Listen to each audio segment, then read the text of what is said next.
विजय से आपका धन्यवाद। और कहा भारत की संस्कृति को अगर हम पहचानेंगे नहीं और भारत की संस्कृति की रक्षा को लेकर हम तत्पर नहीं रहेंगे तो एक दिन हमारा अस्तित्व भी समाप्त हो जाएगा। ये आपको इसलिए सुनाया जा रहा है क्योंकि भारत का भविष्य आप ही को तय करना है। किसको करना है? किसको करना है?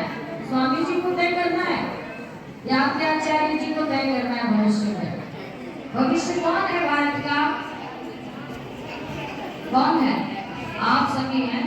और आप में जितनी गुणवत्ता आएगी ना उतनी उतनी भारतवर्ष में गुणवत्ता आएगी। इसलिए महर्षि दयानंद ने कहा था कि गुरुकुलों का प्रचार प्रसार बढ़ना चाहिए। महर्षि दयानंद इसलिए चाहते थे कि गुरुकुलों का प्रचार प्रसार बढ़े ताकि जितने जितने गुरुकुल खुलेंगे उतने उतने वहाँ पे शिक्षित होंगे और जितने जितने शिक्षित होंगे उतने उतने हमारे धर्म और संस्कृति की रक्षा को बच्चे तत्पर रहेंगे। लेकिन एक कुचक्र चला हमारे भारतवर्ष में। कभी ऐसा समय था कि गुरुकुलों की संख्या बहुत ज्यादा हुआ करती थी। धीरे धीरे गुरुकुल बंद हो गए। कुछ नगण्य सी स्थिति हमारे देश में आ गई और उसका विशेष परिणाम है कि बच्चे कॉन्वेंट में जाना पड़ने लगे और कॉन्वेंट के बड़े बच्चे ना परिवार को प्रेम करते हैं, ना राष्ट्र से प्रेम करते हैं, ना ही अपनी संस्कृति से प्रेम करते हैं। इसलिए ना आज परिवार सुखी है, ना समाज सुखी है, ना ही राष्ट्र सुखी है।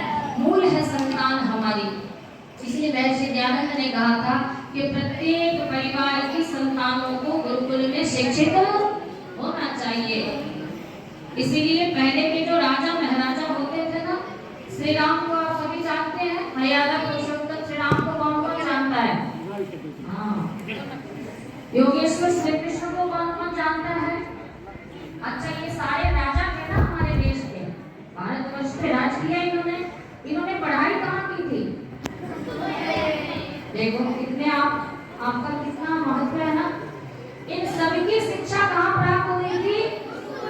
जिसको पूरा विश्व पूजता है आज, है ना। सारे विश्व में राम की पूजा होती नहीं होती? सारे विश्व में कृष्ण की पूजा होती है। लेकिन इन्होंने शिक्षा कहाँ प्राप्त किया था? गुरुकुल में। अच्छा, राजा की संतान हो या सामान्य प्रजा की संतान हो, सबकी संतानें पहले गुरुकुल में पढ़ा करती थी। क्यों पढ़ती थी? पहले के लोग वेदों के अनुसार जीवन को जिया करते थे और वेद क्या कहता है? वेदानधित्य वेदं वा वेदं वापि यथाक्रमम्। कम से कम 4 वेदों को पढ़े। 4 नहीं पढ़ना तो कम से कम 3 पढ़े। 3 नहीं पढ़ना तो कम से कम 2 पढ़े। जाता द्विवेदी है, त्रिवेदी है, चतुर्वेदी है, वेदी है, कल्याण सिंह वेदी है ना।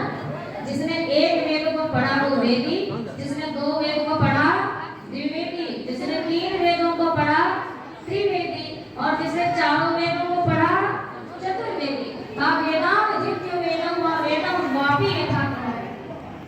कम से कम 1 वेद पढ़ना तो अनिवार्य होता था। तब जाके कहा जाता था गृहस्थ आश्रम महानिवसेत्। विवाह संस्कार तभी होता था जब कम से कम 1 वेद का पठन पाठन अच्छी प्रकार से कर ले, तब जाके विवाह संस्कार हुआ करता था। लेकिन आज वेदों से कोई लेना देना नहीं है। इसलिए गृहस्थ में आके गृहस्थी भी लोगों की अपनी नहीं, क्योंकि गृहस्थ के सार को समझना है तो वेदों से समझा जा सकता है। लेकिन गृहस्थ के सार को हमने नहीं समझा तो आज ना घर हमारे अच्छे हैं, ना परिवार हमारे अच्छे हैं और राष्ट्र की तो बात ही छोड़ दीजिए, है ना। इन सभी का सुधार किसी ने किया था तो महर्षि देव दयानंद थे। ये सारे लोगों को किसी ने दूर किया था, वो कौन था? महर्षि देव दयानंद, जिसके लिए कवि ने कहा कि ऋषिराज तेज तेरा चहुओर छा रहा है, ऋषिराज तेज तेरा चहुओर छा रहा है, तेरे बताए पद पे संसार आ रहा है। और विश्व के कल्याण के, परिवार के कल्याण के, समाज के कल्याण का कोई मूल स्रोत तो वो कौन है? वैदिक सिद्धांत। जब तक वैदिक सिद्धांत को आप घर में लागू नहीं करेंगे, घर स्वर्ग नहीं हो सकता। समाज में लागू नहीं करेंगे, समाज सुखी नहीं रह सकता। और राष्ट्र को उन्नत बनाना है तो वैदिक धर्म का आलम्बन हम सभी को करना होगा।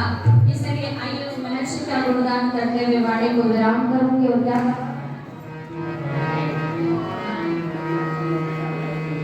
प्रांत गुजरात में है टंकारा, प्रांत गुजरात में है टंकारा,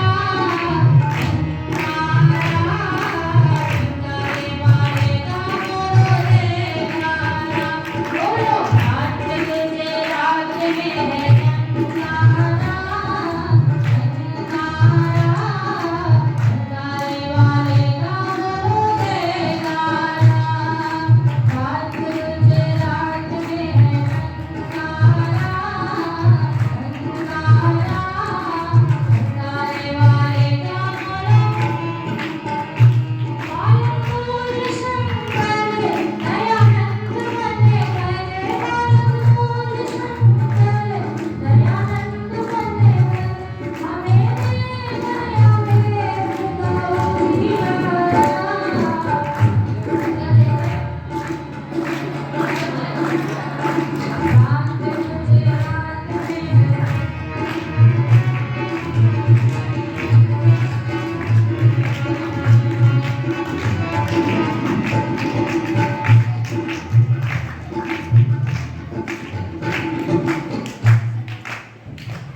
और उस ऋषिवर का गुणगान क्यों कर रहे हैं?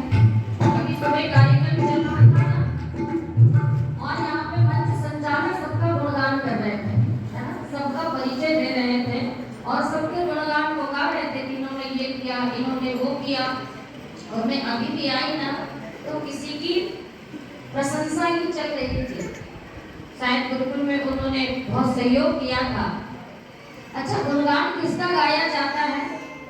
जिसने जीवन में कुछ अच्छे काम किए होते हैं और जो कुछ करे ही ना, फिर उसका गुणगान होता है या कुछ और होता है? क्या होता है फिर? जो व्यक्ति अच्छा ना करे और बुरा करे तो फिर क्या होता है? उसका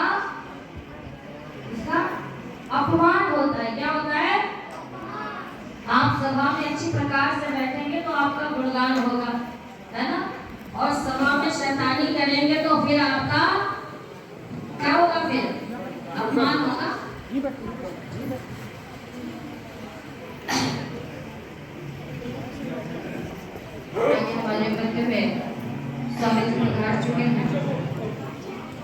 हमारे बीच इंडोवैक्स भी नजदीक में कंपनी है, उनके डायरेक्टर हैं श्री तिवारी जी, डॉक्टर अरुण तिवारी जी हमारे बीच पधारे हैं। जोरदार तालियों के साथ अभिनंदन, स्वागत करिएगा। डॉक्टर साहब का गुरुकुल आर्य नगर में पहुंचने पर, आज के इस उत्सव में पहुंचने पर हार्दिक धन्यवाद, हार्दिक स्वागत, हार्दिक अभिनंदन। नजदीक में आगे जो नहर है, नहर के ऊपर एक फैक्ट्री है, कंपनी है, इंडोवैक्स के नाम से प्रसिद्ध है। उस कंपनी के डायरेक्टर हैं। हमारे परिचय में एक बार पहले भी एक जो है वो डॉक्टर थे, जो हम उस समय गवर्नमेंट हाई स्कूल शाहपुर में होते थे, डॉक्टर शिव डेकर, शायद वो हमारे गुरुकुल में विद्यालय में 2-3 बार आए। उनको मुख्य अतिथि के रूप में हमने आमंत्रित किया और भरपूर प्यार और लाड उन्होंने हमें दिया। तो वही उम्मीद के साथ हम आपके दरबार पहुँचे और आपने हमारी उस बात को स्वीकार करते हुए हमारा हौसला बढ़ाया और जो हमारी कार्यकारिणी है उसका हौसला बढ़ाया।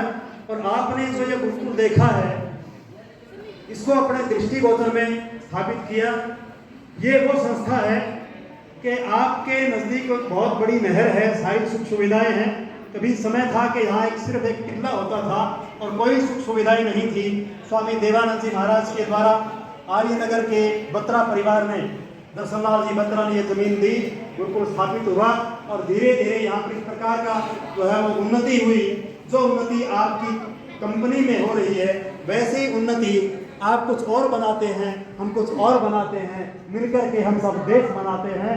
इसलिए आपने हमें जो है कृतार्थ किया है, आपका अभिनंदन एवं स्वागत करते हैं। और ये थोड़ा सा गीत बीच में रह गया, उसके बाद आगे की कार्रवाई मैं चाहूँगा ये पूरा हो जाए तो अच्छी बात है। अमृता मैं कह रही थी कि सम्मान किसका होता है? जिन्होंने खूब अच्छे अच्छे काम ये कर रहे थे ना संचालक महोदय, फिर सम्मान कर रहे थे, गुणगान कर रहे थे। जो अच्छे काम करते हैं उनका गुणगान होता है और जो बुरे काम करते हैं उनका अपमान होता है। महर्षि दयानंद ने ऐसे ऐसे काम किए कि सारा संसार गुणगान करता है। और कैसे काम किए? तो कवि ने लिखा, वेदों के सार को जाना और उसका प्रचार किया था। वेदों के सार को जाना और उसका प्रचार किया था। सत्यार्थ प्रकाश को रच कर सबको सद्भाग्य दिया था। सोते देश को जगाया, हमें लुटने से बचाया।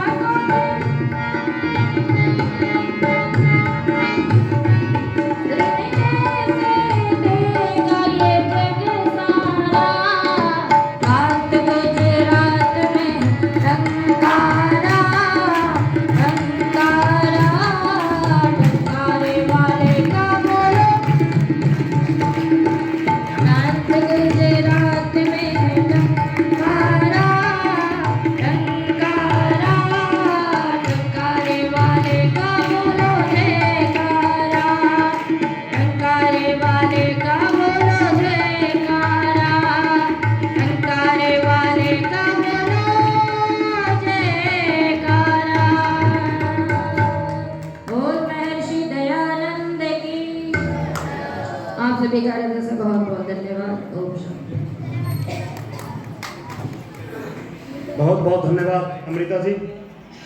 आपके मुखारविंद से मधुर संगीत के माध्यम से वेद की शिक्षा सुनी और भविष्य में भी सुनते रहेंगे। अब मैं इस कार्यक्रम के पश्चात, जैसा कि आपको पहले भी सूचित था कि छोटा सा कार्यक्रम आपका योग का रहेगा, 2-3 आसन रहेंगे। और जो आज के हमारे मुख्य वक्ता के तौर पर है, जो योग के विषय में मैंने पहले पूरा विस्तार से बता दिया था कि उन्होंने अपना एक परिचय करवाया है योग